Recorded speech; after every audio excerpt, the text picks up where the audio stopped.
I never liked cops. Not because they carried guns, not because they locked guys up. It was the way they looked at you, like they already knew your story before you opened your mouth. Like they were God handing down a sentence no matter what the jury said. That night, standing under the flickering neon of the liquor store sign, I knew I had a problem. Because the cop staring me down didn't just know my story, he knew my name. "Marco," he said, calm as a priest, but with eyes sharp enough to cut glass. "It's been a long time." I froze, hand hovering just above the inside of my jacket where the 9 sat heavy against my ribs. I hadn't heard my real name in years. Not from anyone who wanted me alive. Most people in the street called me Ghost. Safer that way. Keeps distance between the man and the monster. But this cop, he leaned on it like he owned it. "I don't know you," I spat back, letting my voice ride low, steady, the way I'd learned in interrogation rooms. Deny, deflect, dehumanize. Rule 1 of survival. But then he smiled, small and cruel. "Sure you do. And I know your boy too. Diego." My blood went cold. My chest tightened like someone had wired it shut with barbed wire. I hadn't heard my son's name out loud in 3 years. I kept him out of everything, out of the game, out of the neighborhoods, out of the blood-soaked streets where men like me went to disappear. I'd carved Diego a clean life. Or at least I thought I had. The sound of passing traffic blurred into static. The liquor store clerk peeked out, saw the badge, and disappeared again. Smart kid. This was a conversation no one wanted to witness. "What the hell you just say?" I stepped closer, the asphalt crunching under my boots. My voice wasn't calm anymore. It wasn't steady. It was a blade, jagged and ready to cut. The cop didn't flinch. Didn't move. Just tilted his head like he was studying me under a microscope. "Nice boy. Plays soccer, right? School on 41st. Got his mama's eyes." Rage boiled inside me, but underneath it was something worse. Fear. The kind I hadn't felt since I was 17, cuffed for the first time, realizing the game doesn't love you back. This cop wasn't bluffing. He had details. Real ones. Which meant somebody had been watching. Following. Maybe even talking to Diego. I wanted to grab him by the throat, slam him against the cruiser parked across the street, make him swallow those words before they reached anyone else's ears. But my instincts screamed louder, "Don't show weakness. Not to cops. Not to anyone. You talk about my son again," I growled, "and I'll forget you're wearing blue." That finally made him move. Just a twitch, barely noticeable, but I caught it. He knew I meant it. He knew I'd crossed that line without hesitation. But he didn't back off. If anything, his smile widened, like a wolf sniffing fresh blood. "Marco," he said again, softer this time, almost like a friend. "You want to keep Diego safe? Then you're gonna do exactly what I tell you." And just like that, I realized the badge didn't matter. The law didn't matter. This wasn't about justice. This was leverage. He had me pinned in a way bullets never could. Because he wasn't threatening to kill me. He was threatening to drag my son into my world, the one place I'd sworn he'd never step. I wanted to say something back, something sharp, something final. But my throat felt like concrete.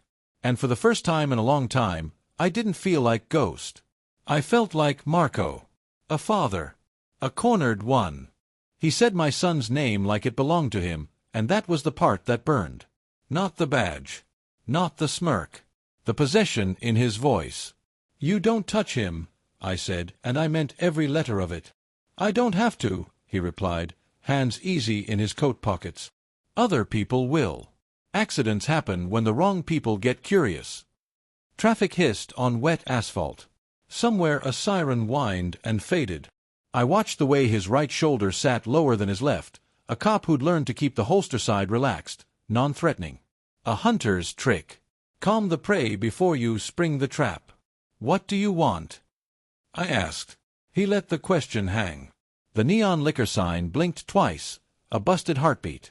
"You took a ledger from Vargas 6 years ago," he said finally. "The one with the real numbers. The names." I didn't blink. Old ghosts crowded the sidewalk.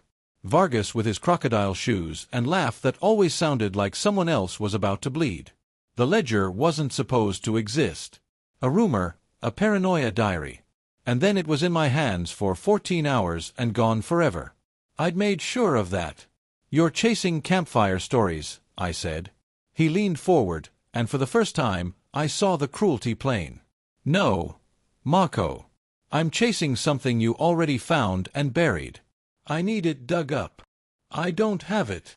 He nodded like I'd said something polite. 2 nights from now. 1 a.m. 3rd Precinct Annex, Riverside. You're going to walk in and walk out with a brown banker's box labeled Vargas, Civil/Fed DUPL. You're going to deliver it to me at the ferry lot at 4. You fail, or you get clever, or you warn the wrong person, and Diego's walk to school gets real unsafe. 3rd Precinct's a fortress, I said, because arguing mechanics is another way of saying no without saying it. His smile didn't touch his eyes. "You've been inside worse with less time."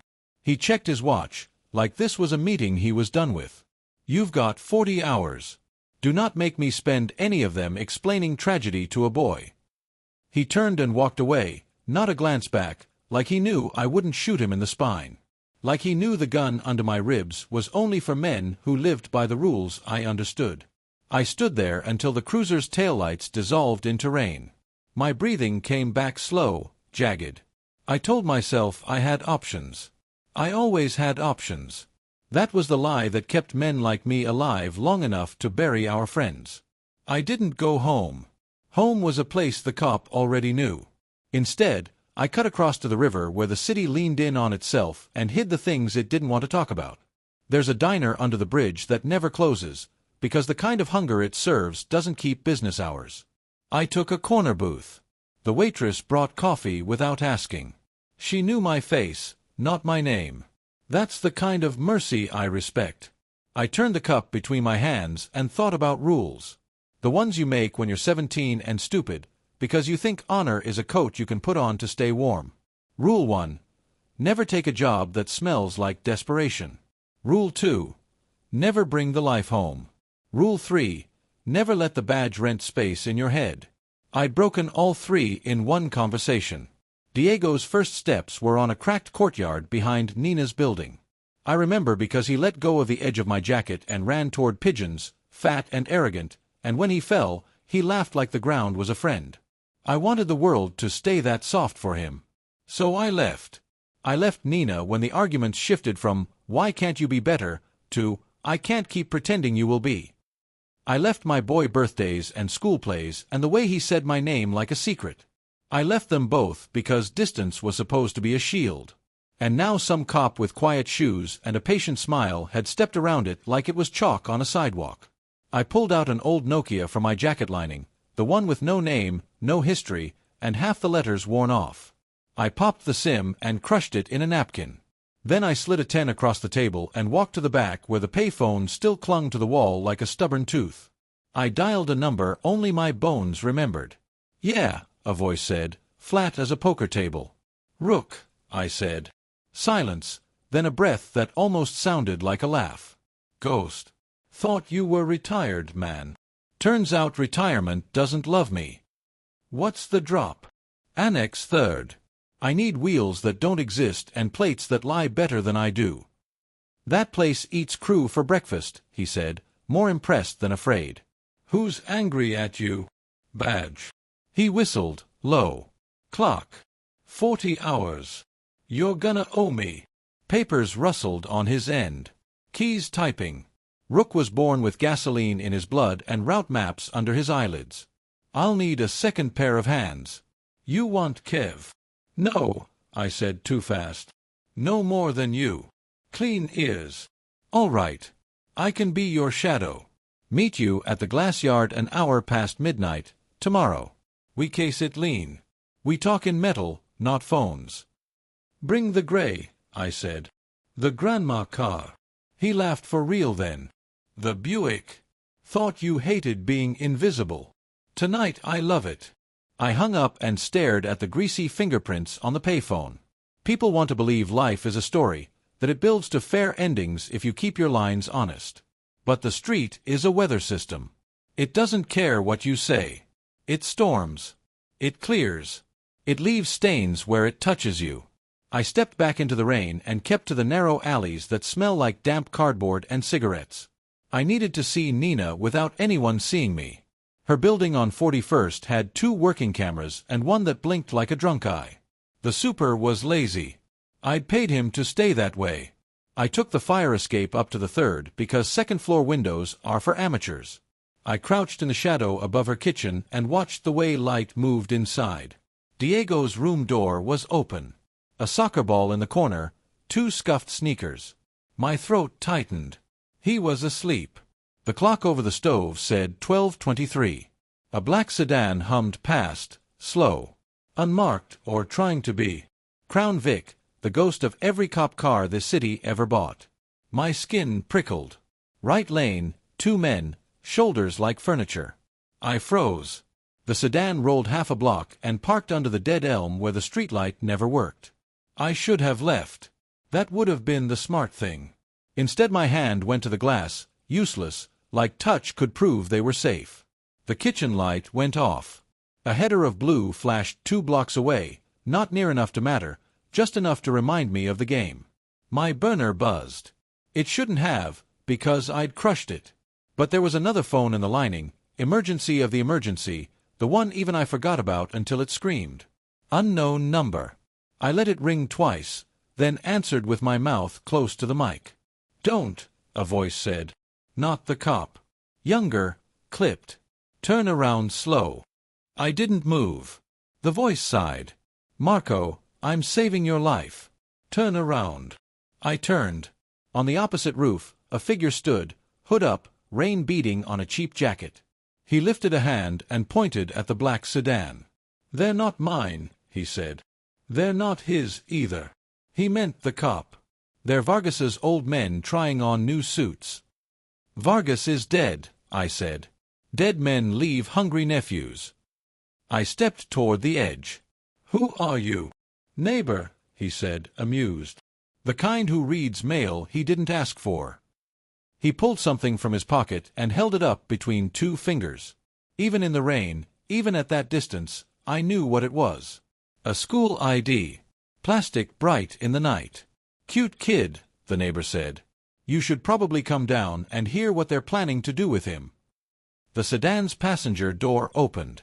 A shape unfolded, tall, the kind of tall that believes in its own immunity. He looked up, straight up, like he already knew where I was perched. And then he smiled, Vargas's smile on a younger mouth. My knees went loose. The neighbor flicked the ID once, a metronome, then tucked it away. "Clock's running," he said. "On 2 different games. 2 nights. 1 ledger that didn't exist. 1 cop who did. 1 car that shouldn't be on this street and a boy asleep on the other side of a thin wall." I swallowed hard, tasted rust, and made myself choose which fire to step into first. The neighbor moved like he trusted the dark more than I did. By the time I hit the stairwell, he was already in the alley, hood down, rain flattening his hair. Up close he looked younger than the voice, but the eyes were wrong for his age. Busy, measuring. "Give me the ID," I said. He lifted his palm, empty, and smiled. "Relax." I put it back where I found it. Front pocket, school bag. "I'm not here to scare the kid. I'm here to keep him from getting borrowed." "Name," I said. "People call me Finch." He looked past me, up at Nina's window. "You got 10 minutes before the men in that sedan decide to smoke a cigarette and remember the doorbell. What do you want, Finch?" He shrugged. "Same as you. To wake up tomorrow with the same face attached. Vargas's nephew calls himself Nico now. He's building a museum out of his uncle's bones. Wants the ledger to prove the city still owes him a tour." "The ledger's gone," I said. "That what you tell yourself?" Finch tilted his head. "The cop who leaned on you, he think it's gone?" I said nothing. Finch's grin slipped. "Thought so. He's running a side war with Nico. Both of them think your pockets are weatherproof." "Why warn me?" "Because the only thing more dangerous than a cop and a nephew playing treasure hunt is them doing it without an adult in the room." He tapped his temple. "You're the adult, Ghost." That's the rumor. Rook's Buick slid into the mouth of the alley like it grew there. He killed the lights but left the engine purring a soft, forgiving hum. He rolled down the window. "You make new friends when I'm not around," he said. "Rook Finch," I said. "Finch thinks Nico wants to wear his uncle's teeth, and the badge wants to file them." Rook squinted at Finch. "You smoke." "Quit yesterday," Finch said. "Every day." "All right," Rook said, yawning. "I like him already." I told them what the cop wanted, leaving out details that didn't matter and the ache in my chest that did. Rook listened like a mechanic, already thinking of how many bolts had to come out and which ones would strip. Finch kept glancing at the sedan. "Annex is bad business," Finch said. "They got a habit of losing evidence that looks like it wants to be lost." "Your cop plays there." "He said Riverside," I said. Finch snorted. "Cute. He wants the water to explain the gaps." "Can you get eyes inside?" Rook asked. Finch lifted a shoulder. "I sell coffee to a janitor who thinks Dieckhoff is a conspiracy. He likes to complain. I can make him complain louder." I checked the time. 40 hours becomes 39 whether you count it or not. "We need to move," I said. "Tonight is recon. We don't touch doors, we don't touch cameras. We count footsteps and forget them before we sleep." Rook nodded. "I'll handle wheels and the quiet place to be loud if we need it." Finch looked between us. "You planning to loop me in, or I just stand here and admire your teamwork?" "You're in until you're not," I said. "You run when I say run." He laughed. "People usually say please." "You want please," I said. "Go stand under their window and pray." He held up his hands. "Fair." We left the alley in a line that looked accidental. Rook first, me half a block back, Finch 2 ahead, nobody walking like they belonged to anybody. The Crown Vic stayed put, patient.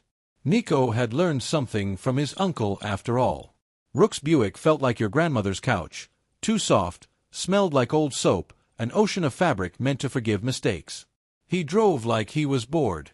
Bored driving is invisible driving. "Who's the cop?" Rook asked. "Didn't say," I said. "But he knows Diego. He knows the school. He knows enough to make a man like me behave." Rook's jaw flexed. "Names matter. Cops like that hide under other people's initials. We'll shake it loose." Finch watched traffic through the side mirror. "I can ask in the wrong rooms," he said. "The right wrong rooms." The river cut the city clean and cold. We parked 2 blocks from the annex and walked the rest like people who'd lost a bet. The building hunched on the bank like a tired dog, no proud lines, just concrete poured by men who didn't trust windows. The annex had the mood of a halfway house for secrets. We took positions without talking about them. Rook became a shadow near the loading dock, counting deliveries that came out of thin air. Finch vanished into the smoker's corner and reappeared with a lighter he didn't need and a story about a girlfriend who wasn't real. I drifted the perimeter, the part of a line no one sees until it closes. A guard came out to cough and check his phone. His cough said he hated his job. The way he kept his feet pointed toward the door said he didn't hate it enough to lose it. Cameras blinked in slow, dumb arcs you could dance through if you knew the song. There was a back stairwell with a scuff plate where too many boots had kicked it open. Pressure points were the same. I watched the door until a plainclothes detective opened it with a hip like the hinges owed him money. Finch slipped up beside me, breath ghosting white. Janitor says the brown boxes live 2 floors down from where they keep the actual crimes. Civil, duplicate, overflow, the bitter room. Access. 1 badge, 2 codes. Codes change Thursday. Today's Tuesday. Your janitor know the codes. He knows who knows them. Which is better, because the men who know them like to talk about hating paperwork as much as the janitor hates Dieckhoff. Rook joined us, hands in his coat. 2 cameras around the river door, both older than Sin. Motion hits wide, but they stutter when trucks pass. That buys maybe 4 seconds of ugly grace. Enough to breathe, not enough to dance. "We don't dance," I said. "We walk in like we own the floor." "Ghost," Rook said, quiet. "You sure this ledger thing is a fairy tale you can sell twice?" "I burned it," I said, because I had to believe my own sentence. What's left is copies, and men arguing about what they think they saw in the fire. Finch squinted at the river. Then we're stealing a ghost of a ghost. Your cop might be using you to make something disappear with your fingerprints on it. The word disappear tasted like the badger's smile. Either way, I said, we bring him something that looks like what he asked for and we keep Diego out of it. Rook opened his mouth, closed it. He knew there wasn't a clean way to say the thing we both feared, that keeping Diego out of it might be the one lever I could never pull hard enough. We peeled away once the smokers went in. No heroics tonight. Just numbers and the feel of the ground.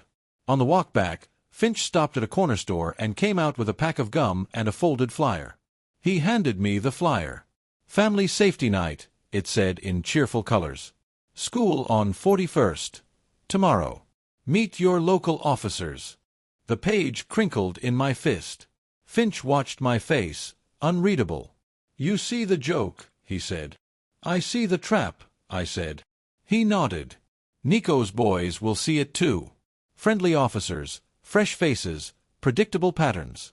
Easy to bump into a kid and say hello long enough to learn his shoes.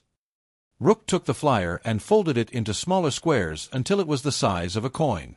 We can't move the school, he said. We can move you. I shook my head. If I show up, I make noise. If I don't, I make room. What's Nina say? Rook asked. I don't ask her to forgive the man she renamed a stranger, I said. I don't bring storms to her door. Finch's mouth pulled sideways. Storm's already at her curb. We split the night 3 ways. Rook took the car back to his garage church and promised me absolution in the form of plates and a trunk that could lie to a nosy dog. Finch went to argue with his janitor until names fell out. I went to a room above a closed barber shop where the clock ticked like a bomb and sleep pretended to be an option. The call woke me at 4:06. Same unknown number. I let it ring once. Twice. Then I answered. Marco, the cop said, gentle like a lullaby. You ever notice how kids want to touch police hats? They think the crown makes them invincible. I notice you like to talk about kids when I'm not near one, I said. My throat was dry paper. Tomorrow's that event at the school, he said, and the way he said it told me he expected me to already know. I'm thinking of stopping by. Doing my part. You stay away from him.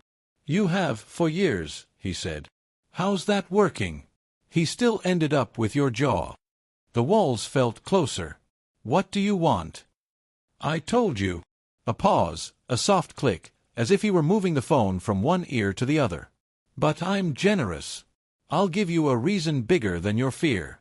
Nico wants the box too. He's sending a boy with a borrowed badge and a new suit. If I don't get that box first, your son's name will end up in a footnote no one bothers to read. I closed my eyes. Behind them, the river breathed. You said Riverside. He chuckled. I also said 40 hours. Now it's 36. Don't waste our time pretending you're free. The line went dead. He didn't hang up so much as stop talking, like his silence was a room he'd locked me in. At sunrise, the barber downstairs banged metal and hummed old music that used to be new. I stood in the window and watched the city put on its face. The streets looked rinsed. They never are. Rook called at 8. Plates sing hymns, he said. I found you a jacket that looks like it belongs to a man who votes. And I borrowed a dolly from a church basement that's seen more sins than both of us. Good, I said. We're not making noise. We never do until the last note. He hesitated. Kev called. Says he heard you're in town. Kev hears smoke and thinks it's a sermon, I said. We keep this small. Finch texted an address I didn't ask for. Janitor, the message read. Thursdays he plays cards on Tuesdays. Bring cash that smells embarrassed. I tucked the phone away. I told myself a story about a ledger that didn't exist and a plan that did. I told myself I could walk into the annex and walk out with a box and a future. At noon I put on a face that didn't scare cashiers and went to buy apples from a market that didn't trust me but liked my money. I dropped a bag at Nina's stoop and wiped my prints off the paper with my sleeve. A minute later, the door opened. Nina looked right, then left, then down. She picked up the bag and glanced across the street where I wasn't. She closed the door slowly, like quiet might keep the day from noticing her. I turned to leave and almost walked into a man whose smile arrived before he did.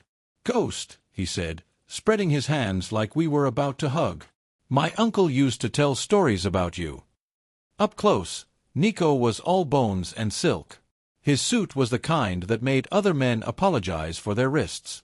"Stories," I said. He liked fairy tales. He liked proofs. Nico nodded toward the school down the block. Children's voices spilled into the day, clean and loud. His eyes flicked back to me, bright. "You going to the party tomorrow? Good chance to see the future." My hand curled without asking. He noticed and looked delighted. "Relax," he said. "We're all neighbors here." "Some neighbors bring sugar," I said. "Some bring shovels." He leaned in and lowered his voice until it was just for me. "Some bring boxes." He patted my shoulder like we were relatives and crossed the street without looking. A teacher opened the school gate for a parent with a stroller. Nico held it for both of them, charming, patient, a man who could convince a lock it was tired. I stood there while my heartbeat counted the distance between all the mistakes I'd made and the one I was about to. That night, the city breathed out and the river took it. Rook rolled up at the glass yard, Buick dressed like a harmless lie, trunk empty and hungry. Finch appeared with a deck of cards and a janitor who'd lost just enough to sell us his route. We stood together under a lamp that crackled loud enough to cover our words.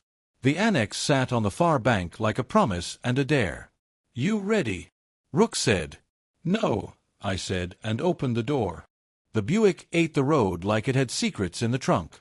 Rook drove with 2 fingers on the wheel, calm, like nothing in the world could surprise him. Finch sat in the back, playing with a deck of bent cards, flipping them one after another. Hearts, clubs, spades, silent rain tapping plastic. The janitor had given us a map sketched on a napkin, greasy fingerprints smearing the corners. 1 badge swiped to the basement level, 2 keypad codes to get into the records chamber. He claimed the cameras down there were half dead, a mercy of budget cuts and old wiring. I didn't trust it, but lies can be useful if you carry them like knives. We parked 3 blocks out. Buick stayed under a busted streetlight, paint dull enough to be invisible. From the river you could see the annex hunched against the night. Its windows threw pale squares into the dark, like the building was ashamed to show its whole face. "Once we're in," I said, "we stick to the script. Get the box, get out. No improvising." Rook smirked. "Everything's improvising once a bullet's in the air." Finch slipped the cards back into his pocket. "You sure you even want what's in that box? Your cop might be playing both sides of a chessboard only he can see." I thought of Diego, asleep under posters of soccer players whose names I couldn't pronounce. I thought of the cop saying his name like it belonged to him. "Want's got nothing to do with it. We're taking it." We moved like smoke, hugging the fence line. The annex smelled of wet steel and disinfectant. I watched the patrol patterns, 2 guards walking their route like a metronome, 6 minutes between loops. Enough for a man to breathe and slip by if his feet remembered how. Rook knelt at the river door's keypad, pulling a small device from his jacket. It hummed, stuttered, then beeped green. Door clicked open, no alarm, just the soft sigh of hinges that hadn't been oiled since the last mayor cared about budgets. Inside, the air changed. Concrete swallowed sound. Our footsteps echoed too loud, so we walked slower, slower still, until silence learned to accept us. Fluorescent lights buzzed overhead, tired and uneven. "Basement," Finch whispered. The stairwell was a cage of rust and bolts. We went down, each step groaning like a drunk with secrets. On the landing, a keypad waited.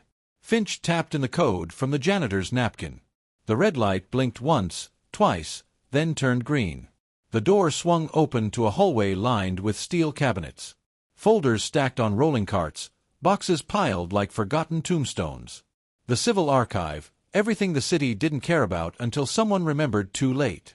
We moved quick. Rook scanned the labels.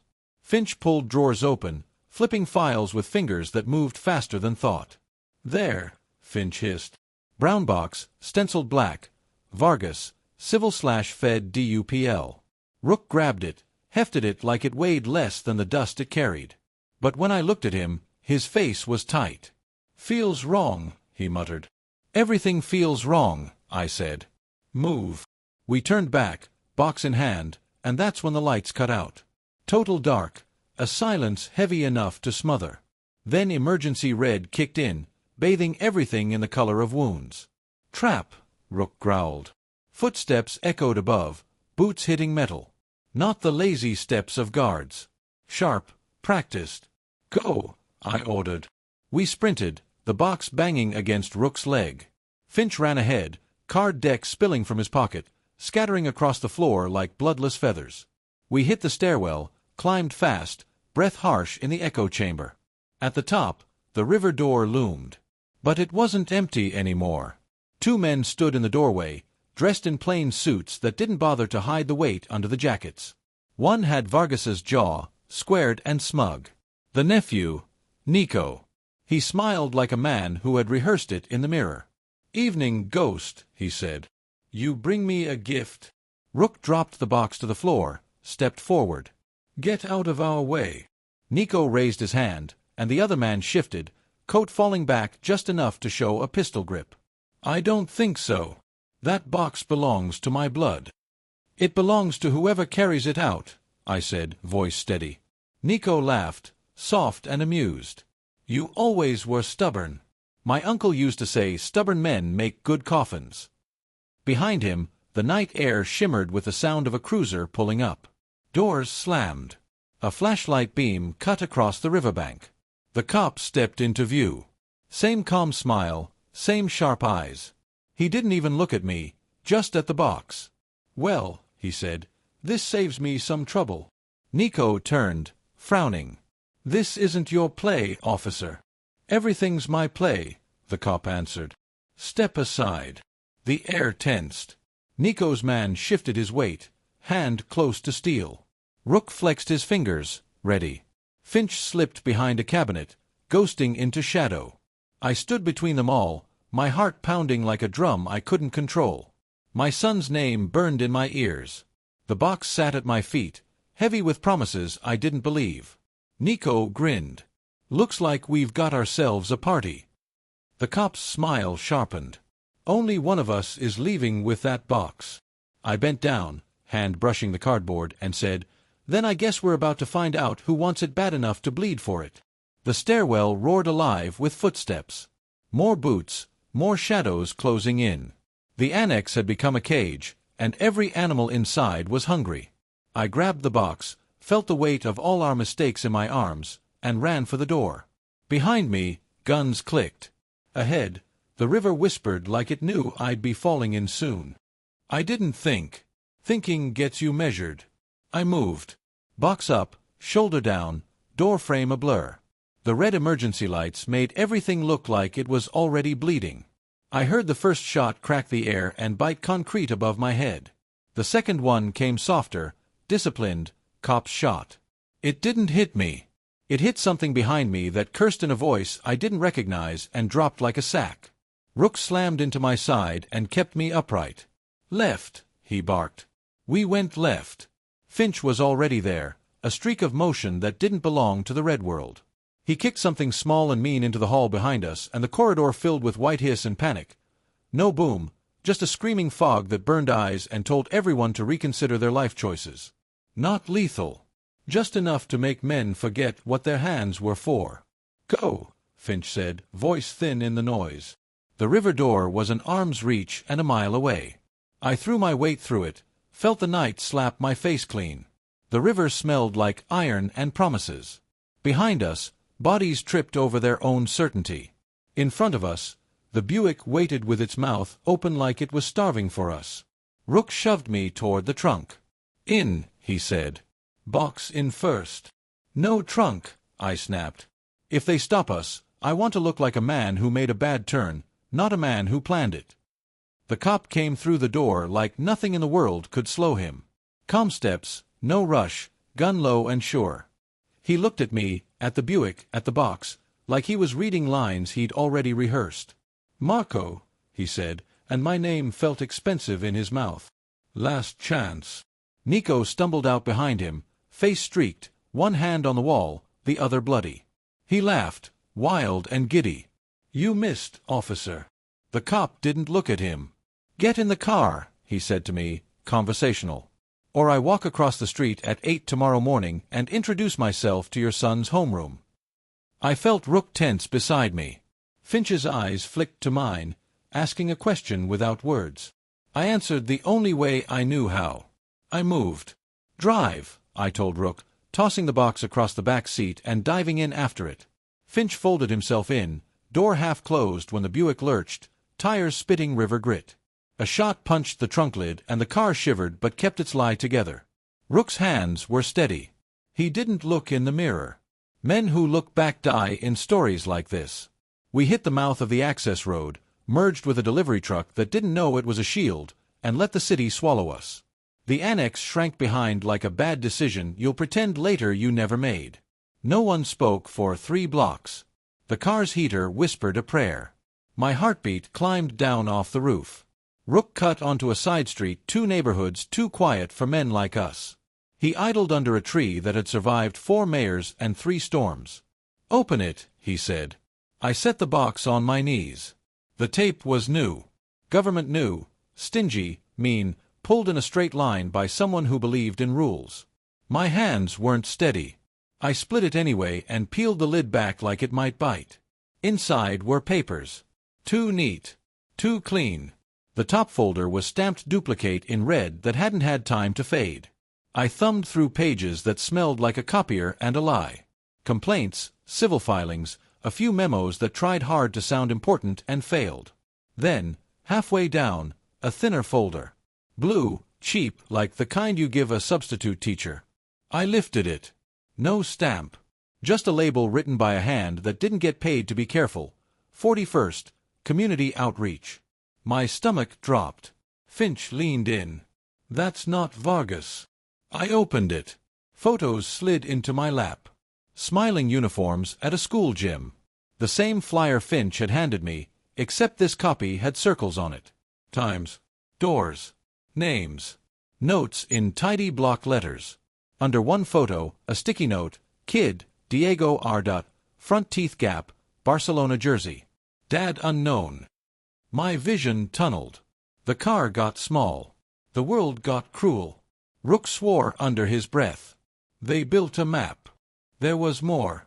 A roster with volunteers, and next to Officer Liaison, a name I didn't recognize, then crossed out, replaced by a different one in the same tidy hand. A card clipped to the back, a laminated access badge photograph. Not the cop's face. Another officer, younger, smile hopeful. On the card, a number. On the back of the card, a note, swap approved, H. H, Finch said lightly, but I heard the weight. Your friend loves his letters. I flipped the remaining pages. At the very bottom, under a thin sheet of blank paper, was a photo that didn't belong anywhere. Diego, 6 maybe, gap-toothed and furious at a candle he couldn't blow out. Nina's hands on his shoulders. My hand on the edge of the frame, cut off, like I had never learned where to stand. Someone had written the date in the corner.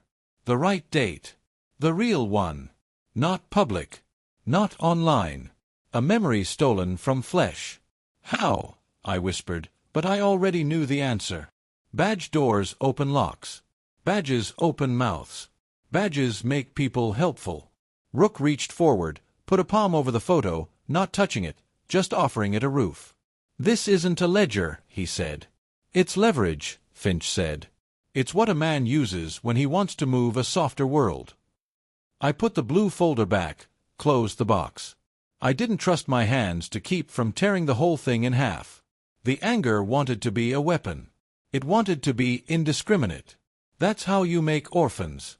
I've made enough. We still deliver, I said, and my voice sounded like gravel. Ferry lot, 4. We give him this, and then we cut his legs where he doesn't expect it. Finch watched me. You realize giving him this gives him the rope he wants. He already has rope, I said. I'm taking back the knot. Rook's laugh was empty. You talking in poetry means we're all in trouble. The phone in my pocket vibrated once. Unknown number. I put it on speaker because I didn't want to hold anything that belonged to him. Marco, the cop said, warm, like we were about to share coffee. You run well for a man with a box. You miss on purpose, I said. I miss what I aim to miss. A pause. You have questions. I'll answer one. What does H stand for? Finch said before I could decide if I wanted to speak. The cop chuckled. Habit. We all need them. Keeps us from becoming animals. Here's mine, I said. You show up at that school tomorrow, you die. Silence. Then, with something like admiration, there he is. The father. I wondered if he still lived under your ribs. 4 o'clock, I said. Ferry lot. I'll be there, he said easily. And Marco. Nico will try to get cute before then. Tell your friend with the cards to stop shadowboxing my janitor. The line clicked. He'd cut it again, like he thought endings belonged to him. Rook put the car in drive. He's going to have a tail on the lot. He's going to have a sermon for my kid, I said. I care about one of those. Finch stared through the windshield, chewing on nothing. Nico's not patient. He won't wait for your appointment to end. He already didn't, I said. He made sure I saw him near the school. Rook took us the long way home, the way that folds around corners and confuses bold men. He dropped Finch at a block that pretended to be nobody's and pulled into the garage that was only his until the city needed it for something shiny. Inside the grease and ghosts light, we dragged the box to a workbench that had forgiven worse sins. I shifted the blue folder into my coat. The rest sat there like a threat pretending to be paperwork. You going to tell Nina? Rook asked without looking up. What? I said. That the storm found her anyway. No, I swallowed. I'm going to move the storm. Rook wiped his hands. And if it doesn't follow? It will. He finally looked at me. In his eyes I saw the boy he used to be, the one who lit cars on fire because flames were the only truth that made sense. You know I'm with you, he said. Whatever door you kick. I know, I said. That's why I'm going alone. He didn't bother arguing. Old friends learn the shape of your bad ideas and save their breath for catching you when you fall. I left him with the box and a promise to meet an hour before the trade. Outside, the city's cold bit my teeth. I walked without purpose for 2 blocks because purpose makes you visible. Then I slipped into a corner store that sold everything and nothing and bought a pack of gum I didn't want. When I came out, Nico was leaning on a newspaper machine like it owed him rent. You looked inside, he said, amused. Of course you did. What's in there for you? I asked. What's in there for you, he said, is a choice. For me, it's a mirror. The cop wants to use your love to keep your feet moving. I want to use your hate to make them slip. You're not touching my son. He smiled, soft as a knife. I don't have to. You bring him to me every time you act like a man with something to save. I stepped closer until I could smell the expensive soap that tried and failed to scrub off his uncle's ghosts. You show up at the lot, I said, and you won't leave it. Nico's eyes glittered. I don't need to show up. I just need you to. He walked away humming a song my mother used to sing when the rent was due and God wasn't answering. I watched him until he turned a corner and was gone like a trick. At midnight, sleep tried to bargain with me. I let it in for an hour that felt like losing a bet. When I woke, I could smell rain on the way. I checked the blue folder again like it might have changed while I wasn't looking. Diego's photo looked back at me, younger than he is now, a boy from a day I've never forgiven myself for missing. I tucked the folder inside my jacket and told myself a small, careful lie, that men like me can move storms. At 3:42, I walked toward the ferry lot with my hands in my pockets and a name in my mouth that didn't taste like ghost. The lot was a wide mouth of asphalt where the river came close enough to hear secrets. A gull perched on a broken light, bored. The Buick idled far enough away to be accidental. Rook's silhouette sat in darkness that had learned his shape. Finch wasn't there. Good. Or bad. With Finch it's always both. Headlights swung across the lot and settled. A sedan, dark, city issue with the serial numbers shaved clean in spirit if not in fact. The cop got out alone. He stood there like he didn't need the badge to make the ground agree with him.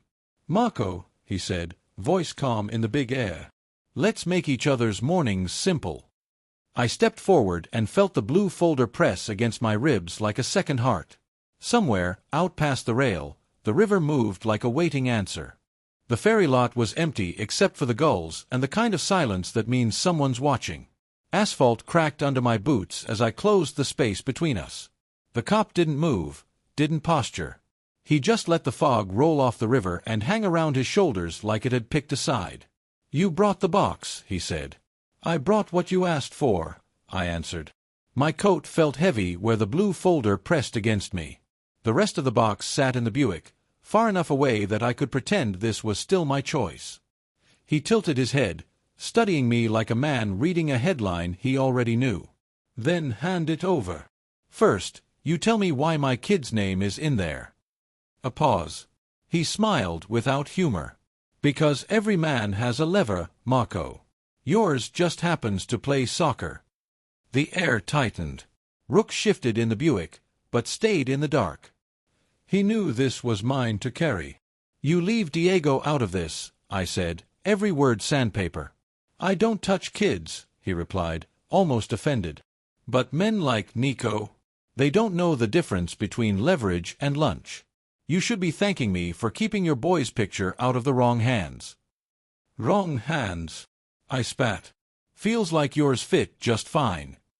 That got me a flicker, something behind his eyes that didn't like being reminded he was wearing the same gloves as the men he hunted. He let it pass. "This isn't about you. It's about what Vargas built. That ledger isn't just numbers. It's a map of who owes what, who bleeds where. Nico wants to wear his uncle's crown. I want to make sure the crown disappears. And me. You're just the courier who doesn't know how to quit." I took the folder out, slow, deliberate. The photo of Diego inside caught the light. His small gap-toothed smile turned the whole night into a threat. I held it up. "This isn't Vargas. This is bait." The cop's smile thinned. "You're not stupid. Good. Then you understand. This file proves the boy is a pressure point. As long as I have it, Nico doesn't. That's the difference between your son going to school tomorrow or not.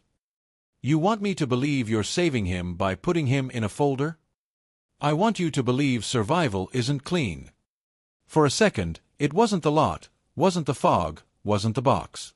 It was my son's laugh in a courtyard years ago, pigeons scattering, his knees scraped but his eyes bright. And me, choosing distance as if love could be armor. I lowered the folder. "You keep this, you own me." "That's the idea," he said softly. Something clicked behind us, metal on metal, shoe on gravel. Finch stepped out of the shadows like he'd been waiting for the cue. In his hand, a pistol small enough to disappear, big enough to matter. "Thing about ownership," Finch said, voice casual, "is sometimes the property fights back." The cop didn't flinch. He glanced at Finch, then back at me. "This your insurance policy, Marco?" "I didn't invite him," I said truthfully. "Good," the cop said. "Because he won't make it past a minute if he pulls that trigger." Finch smirked. "Funny thing about minutes, most men don't know how short they really are." The tension stretched until even the gulls got quiet. Then headlights swung across the lot from the opposite side. Another car. Low, sleek. Not city issue. Nico's. Doors opened. Two men got out first, suits strained at the seams from hidden weight. Then Nico followed, slow, savoring the stage. His smile was wide, too wide. "Well," he said, clapping once. "Isn't this cozy? Ghost, the badge, and the Boy Scout with the cards. Almost like a family photo." The cop's jaw tightened. "You're not invited, Nico. You think I need an invitation?" Nico spread his arms. "This is my uncle's ledger. My blood, my right. You don't get to rewrite the city," the cop snapped. "I don't want to rewrite it," Nico said. "I just want it to remember the name Vargas." His eyes flicked to me, and he grinned. "And you, Ghost, you're carrying the memory." The lot became a scale, weight shifting between us. Rook's Buick sat in the dark, motor running like a steady heartbeat. Finch's gun pointed one way. Nico's men had theirs pointed the other. The cop stood calm in the middle, like gravity answered to him. "End this," I said low. "Or I will." The cop looked at me, then at the folder in my hand. "Choose. Mako. Give it to me, and I keep your son safe. Give it to Nico, and you bury him in a week. Keep it yourself." He let the silence say the rest. Nico's grin sharpened. "Or give it to me and prove you're still the man my uncle respected." He said Ghost never bent to anyone in blue. I felt the weight of both voices, both futures, pressing me flat. My hand trembled around the folder. Then I did the only thing that still belonged to me. I tore it in half. Paper screamed. Photos ripped. Diego's face split, but not lost. I shoved the halves into my coat before anyone could stop me. The rest fluttered to the ground like dying birds. The lot erupted. Nico shouted. His men raised guns. Finch's finger twitched. The cop finally lost his calm. "You stupid son of..." But I was already moving. I threw the shredded folder into the river wind and ran for the Buick. Rook floored it before I even hit the seat, door half closed, tires clawing asphalt. Shots chased us, sparks biting metal. The lot shrank behind us, chaos blooming. The cop yelling orders, Nico's men cursing, Finch vanishing into shadow like smoke. In the Buick, I clutched the torn pieces inside my coat. Diego's picture, broken but still mine. My son. My reason. Rook's knuckles were white on the wheel. "You just made 2 enemies out of 1. I stared out the window, the city blurring past. "No," I said. "I made sure neither of them owns me." Rook shook his head. "They'll come harder now. Both of them." "Good," I whispered. "Let them." Because for the first time, I wasn't running for me. I was running for Diego. And men who run for something bigger don't stop easy. The river lights flickered in the distance, cold and endless. Tomorrow wasn't promised. But tonight, I still had a fight left in me. Morning came mean and gray. The city had that washed-out look like it wanted to apologize and couldn't remember how. I showered in a sink and shaved with a blade that should have retired years ago. The cuts steadied me. Pain that stayed in the shallow end. Rook dropped coffee on the workbench and didn't pretend it was good. "Hey," he said, and slid a flip phone toward me. "Number you wanted. The kind that answers when the badge doesn't." Finch came in through the side door, damp, eyes too awake. Janitor cried and then sang. "Your cop's name is Hale. Lieutenant. Likes side doors and favors. Came up clean on paper because he knows where the dirt should go. He's been trading boxes for years and calling it housekeeping."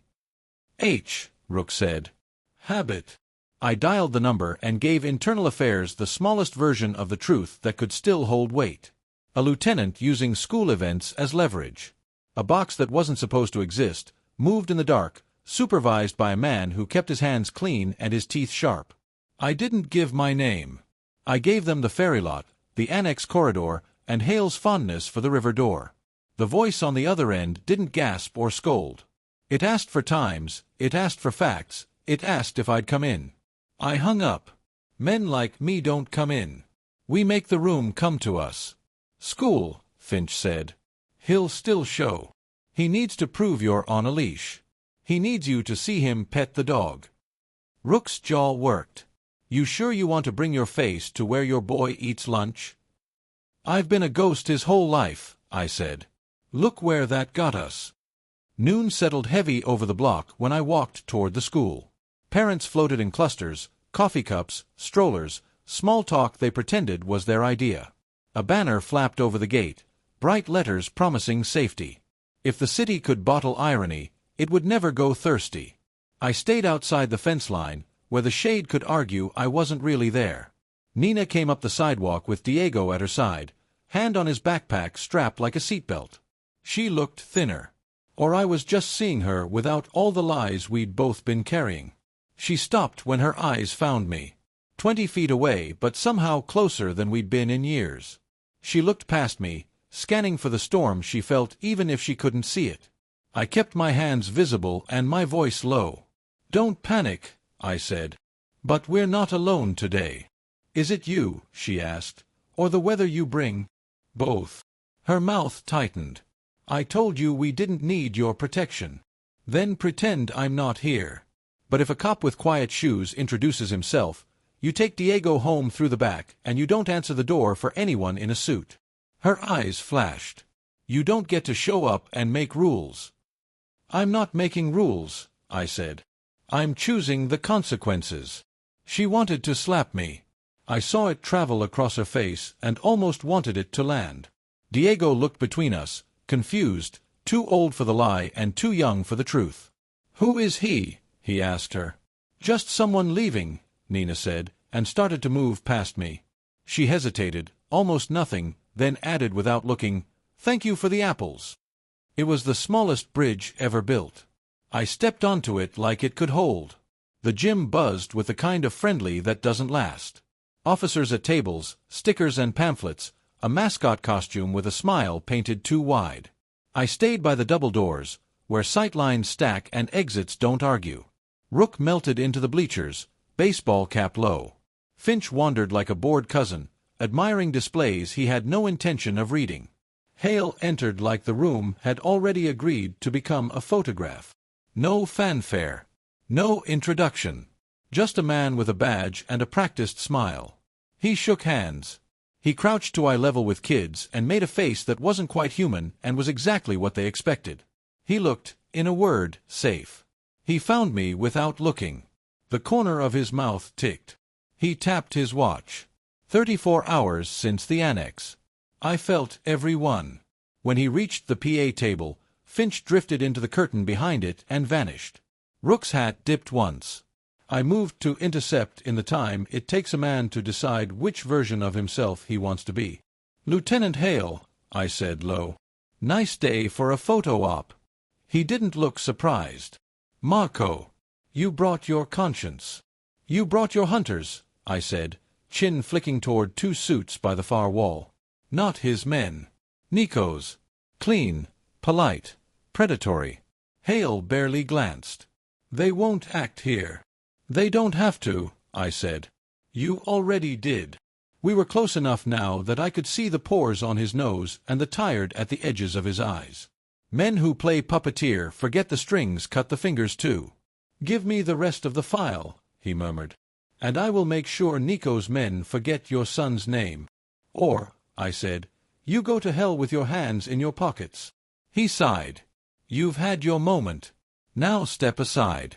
I'll give the standard speech about community partnerships, everyone claps, and your boy goes home safe because you finally did one thing right." "Say his name again," I said, "and I break your jaw on this cute little hardwood." He almost smiled. "There he is. Ghost." "Not today," I said. "Today I'm Marco." The microphone squealed. Hale turned automatically, reflex trained by years of assemblies and council meetings. Finch's voice came through the speakers, cheerful like a morning DJ. "Welcome, families. Before Lieutenant Hale gives us his reassuring remarks, let's warm up with a little audio test. Sir, could you just give us a mic check? Maybe repeat after me. I used a child's photograph as leverage in an extrajudicial operation." Heads turned. Laughter rippled. They thought it was a bit. Hale didn't blink. "Cut it," he said into his collar. The PA man fiddled with knobs like they were going to help. "Finch again, or try this one." I orchestrated the movement of sealed evidence through an unsecured door to provoke a violent conflict between a rival crew and myself, endangering citizens. The laughter died. The room went too still. Somewhere a baby cried because babies know when grown-ups are lying. Hale moved fast for a man who loved calm. He stepped toward the curtain. I stepped in his path. "You really want to make this your theater?" he hissed. "You picked the stage," I said. 2 men at the back weren't laughing either. Not Nico's suits. These wore their coats like armor, eyes like winter. Internal affairs. Rook's phone had done its work. They weren't here to clap. One of them lifted a hand, not quite a wave. "Lieutenant Hale," he called, voice even. "A moment." Hale's face didn't move. That's how you knew he'd been training for this his whole life. He pivoted, smile reinstalled. Of course, he said, and started walking toward them like the floor was his friend. Nico's men peeled off their wall and flowed into the hallway. Not to leave. To wait. Wolves are patient until they aren't. I drifted with the current and ended up at the corner where the bulletin board had a year's worth of birthdays in pastel markers. Nina appeared at my elbow, breath quick. "What did you do?" she asked. "Hit a switch," I said. "The lights are going to take a second to catch up." "Diego," she said. "He goes home now," I said. "Back door. Finch will get him. Rook will walk 3 behind like a tall lie." "You trust them with my son?" She meant, with our son. "I trust them more than I trust me," I said. It came out raw. I made him a target by trying to be a shield from far away. No more distance. Her eyes searched my face and found something worth nodding at. She swallowed. "If he asks who you are, tell him I'm the reason you had to learn to be brave without me," I said, "and the reason he doesn't have to anymore." I pressed the torn halves of the photo into her hand. "Keep this. Burn it. Your choice. But no one else owns his face." Hale's voice rose at the far end, pinched now, formal. The IA men stood with the kind of stillness that made rooms listen. One produced a small black device. Recorder. Finch had fed them, but they always need to eat their own meal. Procedures matter when you nail a man who hides behind them. "Lieutenant," the taller IA said, "we have questions about your involvement in an off-books transfer of evidence and your authorization of personnel changes for the 41st Outreach event." "Happy to clarify," Hale said smoothly. "There's been a misunderstanding." "About the photograph labeled Diego R?" the other asked. The word cut the air clean. Gasps. A teacher put a hand on a child's shoulders without knowing she was doing it. Hale's jaw flicked. "Barely. But enough." "This is not an appropriate venue," he said. "You chose it," the IA man replied, calm. "And we chose to show up before the wrong men did." That was the cue the wrong men had been waiting for. Nico's suits stepped into the doorway like a period at the end of the sentence. One looked at me and smiled. The kind of smile that isn't for anyone except the man wearing it. "Ghost," he said softly. "The boss sends his regards." Hale made the same mistake most smart men make. They looked at the thing in front of them and forget the side of their face exists. I moved before the suit finished choosing which apology to introduce himself with. I took one step, too, and put my shoulder into Hale, hard, sending him into the bleachers like we were back in gym and the whistle hadn't blown. He fell, surprised into honesty. Shots didn't ring out. Not here. Not with that many witnesses. But hands went to coats and mothers went to bodies, and the room learned a new shape fast. Finch came out of the curtain with Diego in his wake, hand on the boy's backpack like a tow rope. Rook was already a wall behind them. Nina gathered Diego like an answer. For a heartbeat, he looked right at me. Not through me. At me. And something in his face shifted, a gear catching a tooth it had been missing. "Mom," he said, "is that?" "Later," she said, voice steady the way iron is steady. "Back door." "No." IA flanked Hale, words low and hot. One cuff clicked. Then the other. Not dramatic. Just final. Hale didn't fight. He stared at me over their shoulders, and there was no badge in his eyes now. Just a man who had named my son like it meant the boy belonged to him and was learning he'd been wrong. "This isn't over," he said. "It's over for you," I answered. "Learn what endings feel like." They took him out the side, not the front. Not for his dignity. For the rooms. The mascot took off his head and sat down on the stage steps, sweat-soaked, looking like someone who'd just learned adults weren't real. Nico's men didn't leave. They drifted, found the holes that always exist when order forgets it has limits. I followed Nina at a distance that tried to be respectful and failed at everything except staying useful. Rook's bulk made hallways narrower. Finch's eyes never stopped moving.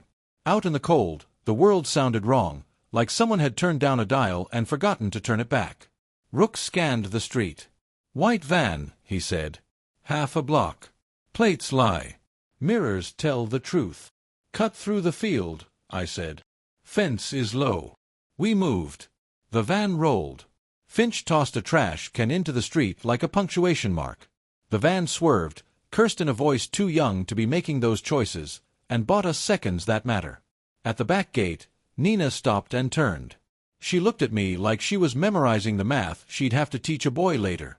"What are you going to do?" she asked. "Make enemies waste their time," I said. "And then run out of it." Diego's eyes were on me again. Curious. Angry. Brave. I wanted to tell him everything and nothing. I wanted to apologize for every ghost trick I'd pulled. I wanted to say I loved him without making it a weight he had to carry. "Hey," I said to him, the words small and huge at the same time. "You're fast." He nodded, suspicious. "Fast." "Good," I said, smiling in a way I didn't know I still could. "Run home and don't stop for anybody who says they know me." He didn't smile back. He just nodded like a soldier and took his mother's hand. Rook peeled off to draw a tail the other way. Finch melted to a bus stop where men go when they want to look like nobody. I stood and watched the two people I had built a life around but never truly held walk into the kind of afternoon that keeps breathing even when your heart doesn't. The van idled, thinking hard. It decided to think somewhere else when a marked cruiser slid into the block with IA at its back. For once, blue meant cover. My phone buzzed. Unknown. I almost laughed. Habit. I answered anyway. "Ghost," Nico purred. "You made a mess in a room full of children." TSK. "I made a choice," I said. "You chose to embarrass a cop. Brave. Stupid. Cute." He sighed. "Let's speak like men, yes? Tonight. Your bridge. The one with the rusted spine." "Bring flowers," I said. "For your uncle." He clicked his tongue. "Bring the rest of the ledger you pretended didn't exist." "There is no ledger," I said. "Just stories you tell yourself so you don't have to earn your own crown." He laughed, and even over a cheap connection it smelled like expensive cologne and bad education.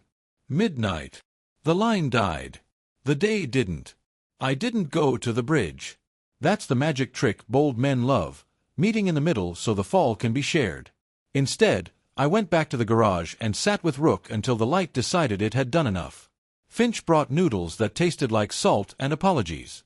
We mapped streets on the floor with socket wrenches. We didn't say goodbye because men like us don't believe in days ending. We believe in pauses. At 11:58, I stood on a different bridge that looked like the one he meant to trick me to. IA was 3 spans over, bored on purpose. Rook had borrowed sirens from a junkyard. Finch had taught pigeons how to be unpredictable. The city helped, as it always does when you ask it to be chaotic. Midnight cut clean. Nico stepped out of a car that wanted everyone to see it. He looked good. He always would. That's how men like him survive. He smiled into the dark like he was on stage. "Ghost," he called. "You disappoint." "You expected me to bring you a book that teaches you how to be a man," I said. "Those were never in the library." He spread his hands, bored and dangerous. "Then tell me a story. Where does this end?" "Right where you're standing," I said. His laugh died when the old sirens wailed like a memory. His men flinched at a sound from a century ago. IA's unmarked slid up silent, lights asleep. My city shivered and looked away. "Lieutenant Hale," the taller one had said earlier. "A moment." Tonight it was, "Mr. Vargas, would you like to talk about tax filings and phones that don't shut up when you think they do?" Finch had passed his janitor more than money. He'd passed him a grace I didn't know how to ask for, and the janitor had paid it forward into a recorder left exactly where Nico's men liked to brag. They didn't cuff him there. Men like Nico get staged in slow motion. But the spine of his night broke. He knew it. He said my name like a curse and a hymn and promised me the kind of hell that feels like winter in your bones. I walked home under a sky that wasn't mine and never had been. At Nina's building, I didn't climb the fire escape. I used the front like someone who believed he had the right. I didn't knock. I sat on the stoop and waited until the door opened and Diego came out because he'd heard me breathing. He looked at me like a judge and a boy and the future. I stood up and the words in my mouth felt heavy and right. "I'm Marco," I said. "I'm your father.